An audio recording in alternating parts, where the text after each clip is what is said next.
ശ്രീമതി കുസുമം, KPMSന്റെ പ്രതിഷേധമാണ് തത്സമയം നമ്മൾ കണ്ടുകൊണ്ടിരിക്കുന്നത്. അടൂരിൻ്റെ കോലം കത്തിച്ചുകൊണ്ട് അതിൽ കോലത്തിൽ ചെരുപ്പുമാല ധരിപ്പിച്ചുകൊണ്ടുള്ള എനിക്ക് തോന്നുന്ന ദൃശ്യങ്ങൾ കൂടി അതെ ഈ തരത്തിൽ വലിയൊരു പ്രതിഷേധത്തിലേക്ക് ശ്രീ ജോസ് തോമസ് പറയുന്നത് പോലെ അദ്ദേഹത്തെ പോലെ മലയാള സിനിമയ്ക്ക് ഒരു വലിയ സംഭാവനകൾ നൽകിയ ഒരാൾ ഇതിനകത്ത് ഈ രീതിയിൽ അപമാനിക്കപ്പെടുന്നതിന് മാത്രം ആ തരത്തിൽ തന്നെ വ്യാഖ്യാനിക്കണോ ഇതെല്ലാം എന്നുള്ളൊരു ചോദ്യമുണ്ട്. ആ ചോദ്യം ഒരു വശത്തു നിന്ന് ചോദിക്കുമ്പോൾ മറുവശത്തുള്ള പ്രതിഷേധത്തിന് ഇപ്പുറത്ത് ഉയരുന്ന ചോദ്യങ്ങൾ അതൊക്കെയാണ്. ശ്രീ കുസും, ഇതിപ്പോൾ അടൂർ ഗോപാലകൃഷ്ണൻ എന്ന് പറയുന്നത് നമ്മളെല്ലാവരും ബഹുമാനിക്കുന്ന ഒരു സിനിമ സംവിധായകന് സിനിമയുടെ എല്ലാം എന്ന് പറയാം. കാരണം മലയാള സിനിമയെ ലോകോത്തരമാക്കി തീർത്ത ഒരു വലിയ മഹാനാണ് അദ്ദേഹം. പക്ഷേ അങ്ങനെ ഞാനും കേട്ടത്, ഞാൻ ലൈവ് തന്നെ കേട്ടു അദ്ദേഹം പറഞ്ഞുകൊണ്ടിരുന്നപ്പോൾ. അപ്പോൾ അങ്ങനെ ഒരു കാര്യം അദ്ദേഹത്തിൻ്റെ വായിൽ നിന്ന് ഒരിക്കലും വരരുതായിരുന്നു. പ്രത്യേകിച്ചും സ്ത്രീകൾ ശരിക്കും ഇപ്പോഴും എല്ലാവരും പറയുന്നെങ്കിലും എപ്പോഴും പാർശ്വവൽക്കരിക്കപ്പെട്ടുകൊണ്ടിരിക്കുകയാണ്. അതും പ്രത്യേകിച്ചും ദളിതർ. കാരണം അവർക്ക് വേണ്ടിയിട്ടാണ് ഇപ്പം ഞാൻ ഇറങ്ങിത്തിരിച്ചിരിക്കുന്നത്. കാരണം അവർക്കുള്ള ആനുകൂല്യങ്ങൾ എന്തെല്ലാമാണെന്നോ അവർക്ക് എന്തൊക്കെ സ്കോളർഷിപ്പ് അങ്ങനെയുള്ളതെല്ലാം അത് അവരിലേക്കൊന്നും എത്തുന്നുമില്ല. അവർക്കൊട്ട് ഇത് അറിയത്തുമില്ല. പിന്നെയാണ് അവർ ഇനി സിനിമ പിടിക്കാനായിട്ട് എനിക്കത് ആലോചിക്കാൻ പോലും വയ്യ. കാരണം ഇപ്പോഴാണ് ഞാനിത് അറിയുന്നത് തന്നെ. 2 വർഷം, അതായത് ഈ പട്ടികജാതിക്കാർക്ക് 2 വർഷത്തെ പരിശീലനം അല്ലേ, അതല്ലേ പറഞ്ഞിരിക്കുന്നത്? അത് ഇവിടെ നടക്കുന്നുണ്ടോ? അത് 2 വർഷത്തെ പരിശീലനമൊന്നും കൊടുക്കുന്നൊന്നും ഇല്ലല്ലോ. ശരിക്കും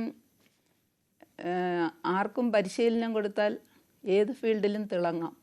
പക്ഷേ അവരെ മുന്നോട്ട് കൊണ്ടുവരാനായിട്ടുള്ള ഒരു ആർജവം അല്ലാത്തവരെടുക്കണം. അതൊന്നും ഇവിടെ നടക്കുന്നൊന്നുമില്ല.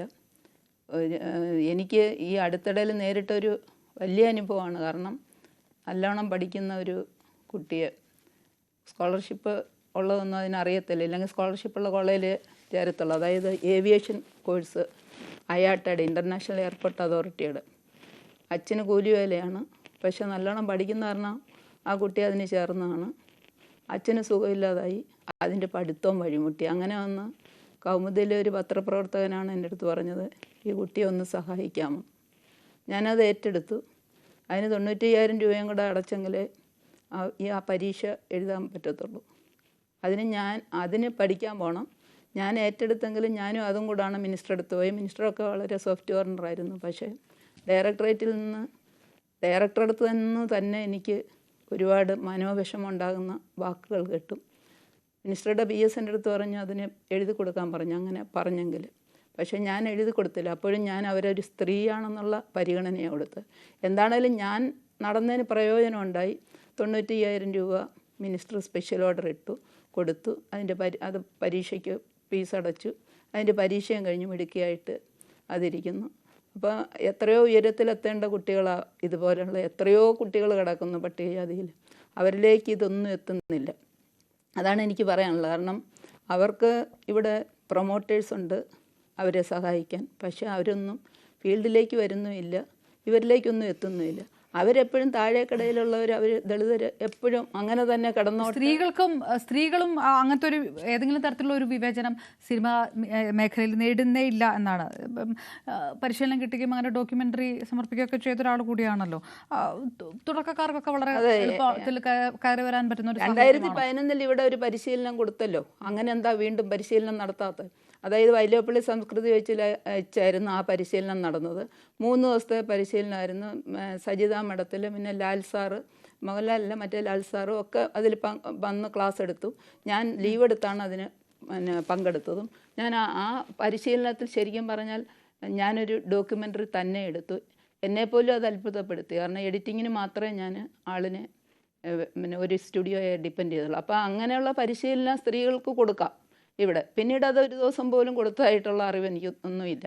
അപ്പോൾ അങ്ങനെ ഒരു സംവിധാനം ഉണ്ടാക്കണം. കാരണം സ്ത്രീകൾക്ക് പരിശീലനം തന്നെ കൊടുക്കട്ടെ. അടൂർ സാർ പറഞ്ഞ പോലെ പരിശീലനം കൊടുക്കട്ടെ.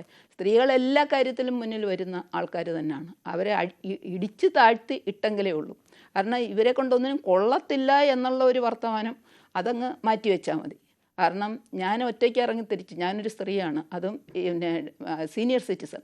എൻ്റെ ജോലി കഴിഞ്ഞിട്ടാണ്, റിട്ടയർമെൻറ്റ് കഴിഞ്ഞിട്ടാണ് 3 നിയമങ്ങൾ ഞാൻ ഒറ്റയ്ക്കുണ്ടാക്കിയെടുത്തത്. അപ്പോൾ അത് പിന്നെ ഇവിടുത്തെ IT മേഖലയിലെ സ്ത്രീകൾ ഇപ്പോൾ അനുഭവിക്കുന്നുണ്ട്. ന്യൂസ് 18 തന്നെ എന്നെ എത്രയോ പ്രൊമോട്ട് ചെയ്തിരിക്കുന്നു.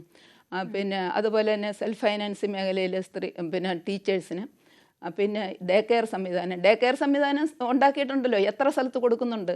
ഇപ്പോഴും അത് പേപ്പറിലിരിക്കുന്ന ഉള്ള ഒട്ടുമുക്കാലും പേപ്പറിലിരിക്കുന്നേ ഉള്ളൂ, കുറച്ച് സ്ഥലത്ത് കൊടുക്കുന്നുണ്ട്. അപ്പോൾ സ്ത്രീയെ സംബന്ധിച്ചിടത്തോളം ജോലി, വീട്, കുഞ്ഞുങ്ങളെ വളർത്തൽ, പിന്നെ ഭർത്താവിനെ പരിചരിക്കൽ, ഇങ്ങനെ കുറേ ജോലിയുള്ള സ്ത്രീകൾക്കും ഇതെല്ലാം വേണം. അപ്പോൾ അങ്ങനെ കുറേ നിഷ്കർഷിച്ചിട്ട് വെച്ചിട്ടുണ്ട്. അല്ലാണ്ട് സിനിമയ്ക്ക് അങ്ങ് കയറി അങ്ങ് പിന്നെ വലിയ ആളാകണ്ട, അങ്ങനെയൊക്കെയുള്ളൊരു തോന്നലുള്ള ഒരു വിഭാഗം ഇവിടെ ഉണ്ട്. ഇല്ലെന്ന് പറയാൻ പറ്റത്തില്ല. ശരി തീർച്ചയായിട്ടും ഞാൻ തിരികെ എത്താം.